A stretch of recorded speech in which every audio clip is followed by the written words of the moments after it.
Modern economies need growing populations, which means that every developed nation needs immigration. I would like to know what would happen if men become so demotivated by all the dangers when it comes to marriage and cohabitation. Do men avoid marriage and cohabitation, or do they stay on the plantation? So if modern economies need growing populations, I think when you go up against men and fight men, take away their rights, I think you're going to have a declining population. So when you have a declining population, of course you're going to rely on immigrants because your model of a country, when you're a governing body, your model of a country is nothing but a business anyway. Your forefathers faced a draft and god-awful wars. We don't face that as yet. You may face trouble. Yes, I totally agree. Our forefathers in the past have actually gone to war. They've fought other countries, our enemies, and pretty much done their best, gave their lives away to provide us a better life and a better future. But look at where we are. There are underlying things that you do not like to discuss. I haven't seen you discuss them. I've heard you talk about male problems and the issues that males do face, but that's about it. Men are dying 5 years earlier than women, and nobody really knows the cause. Maybe it's stress, and they die of just about every major ailment sooner than women, and there's not a lot of exploration as to why. There are, of course, countless government agencies dedicated to specific female health issues, and almost none for men, even though men are dying earlier. You only scratch the surface, you tippy-toe. What about things like no-fault divorce, the Family Law Act? Why don't we discuss things that enable change rather than just observations? Do not accept this madness, this violence, this random predation as the new normal. I can't tell you what to do. I can tell you, you must do something. You must do something. You're trying to get people to be proactive with some selective things that you have. What about getting people to be proactive with other things that you may have in your mind? Or can't you see the elephant in the room? The math, the lines are pretty simple to understand. You have very little time.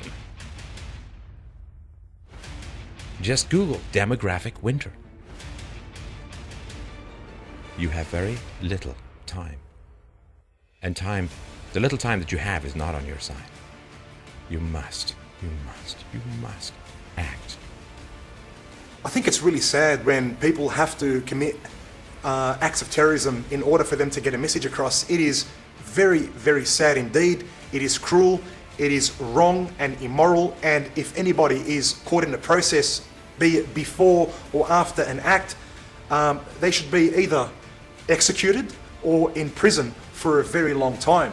Now the thing is that there's a double standard that I notice with yourself, and that double standard is when it's women that are doing this, specifically with regards to when you actually announced it yourself that females had called and pretty much claimed that they were going to blow up a male conference.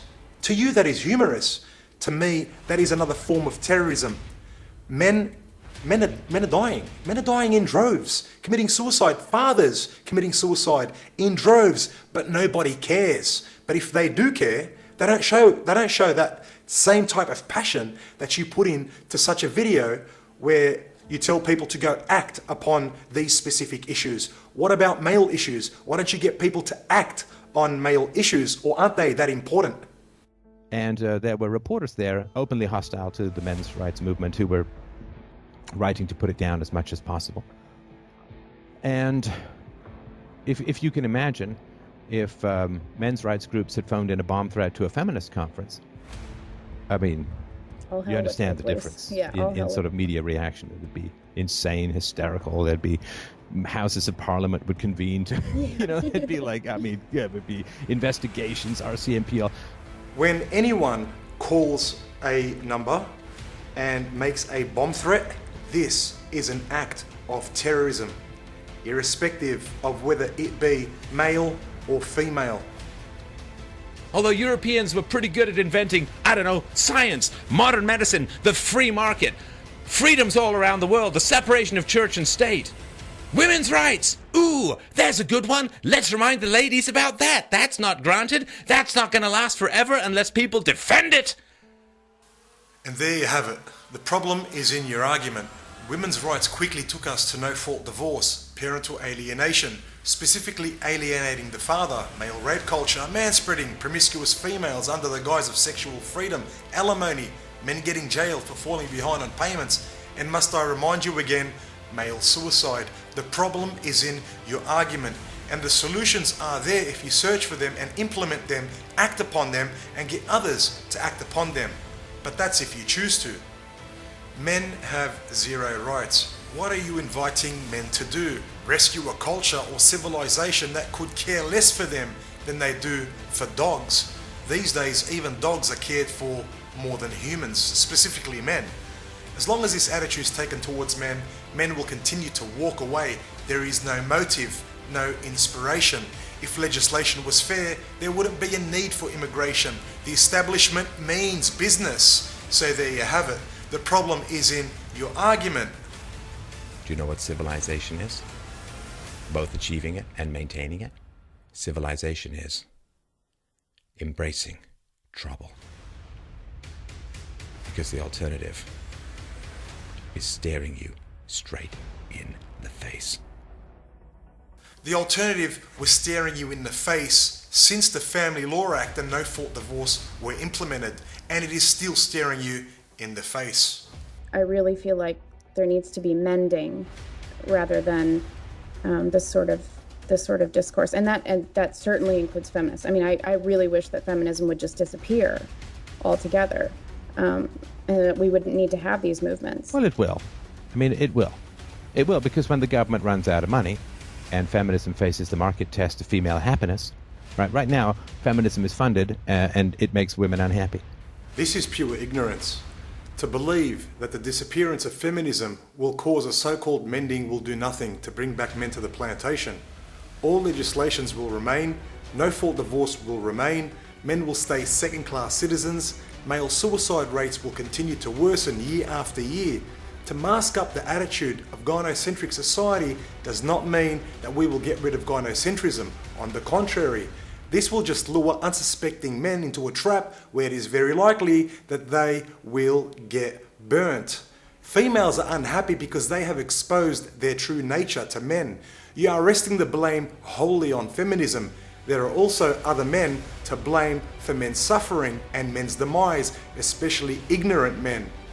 To cherry-pick information regarding why Western civilization is in danger and package it in such a charged and emotional way, whilst completely ignoring some of the most important issues that our society faces, is ignorant and intellectually dishonest. If Western men were not abused in the most horrendous ways, maybe our population growth would not be in dire straits. We would also not have an immigration problem because our governments would have a backbone. And in war, of course, 98% of the casualties are men. Men are subject to the draft or selective service. Men are 93% of workplace deaths. Boys are falling behind in school and hitting higher education at lower rates, which is not being even thought about, let alone addressed. There are huge issues of paternity fraud, as you point out in one of your videos, Tom.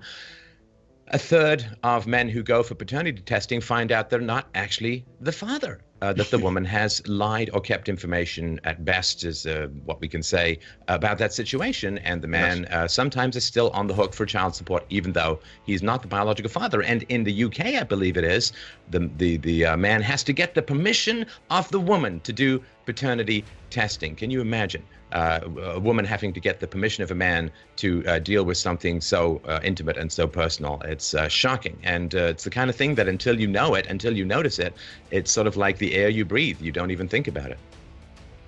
Because the alternative is staring you straight in the face. Yes, it is, Stefan. Yes, it is.